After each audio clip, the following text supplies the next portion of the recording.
భారతదేశంతో పాటు ఆంధ్రప్రదేశ్ కూడా ప్రపంచ వేదికపై వెలుగు లీనుతోంది. విశాఖపట్నంలో ఏఐ డేటా సెంటర్ ఏర్పాటు చేయాలన్న గ్లోబల్ ఐటీ దిగ్గజం గూగుల్ నిర్ణయం ఒక్కసారి ప్రపంచ దేశాలన్నీ ఆంధ్రప్రదేశ్ వైపు తలెత్తి చూసేలా చేశాయి.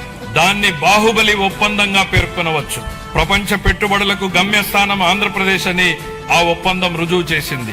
గౌరవ ముఖ్యమంత్రి చంద్రబాబు నాయుడు గారి సమర్థ నాయకత్వం, మరి యువ నాయకుడు గౌరవ మంత్రివర్యులు శ్రీ నారా లోకేష్ గారి విశేష కృషి వలన ఇది సాధ్యమైంది.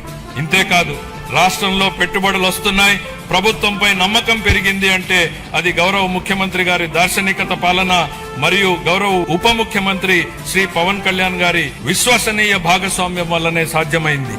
ఈ మార్పుకి సారథులు మన రాష్ట్ర ప్రజలేనని మేం బలంగా నమ్ముతున్నాం. 2024 జూన్లో రాష్ట్ర ప్రజలు ఎన్డీఏకి కనీ విని ఎరుగని రీతిలో ఘన విజయం కట్టబెట్టినప్పుడే ఈ మార్పు మొదలైంది. ప్రజలు మాకు వేసిన ప్రతి ఓటు వెనుక వారి ఉద్దేశం బలంగా స్పష్టమైంది. ప్రజలు వారితో పాటు వారి పిల్లలకు సురక్షితమైన బంగారు భవిష్యత్తు కోసమే ఎన్డీఏని అధికారంలోకి తెచ్చారు.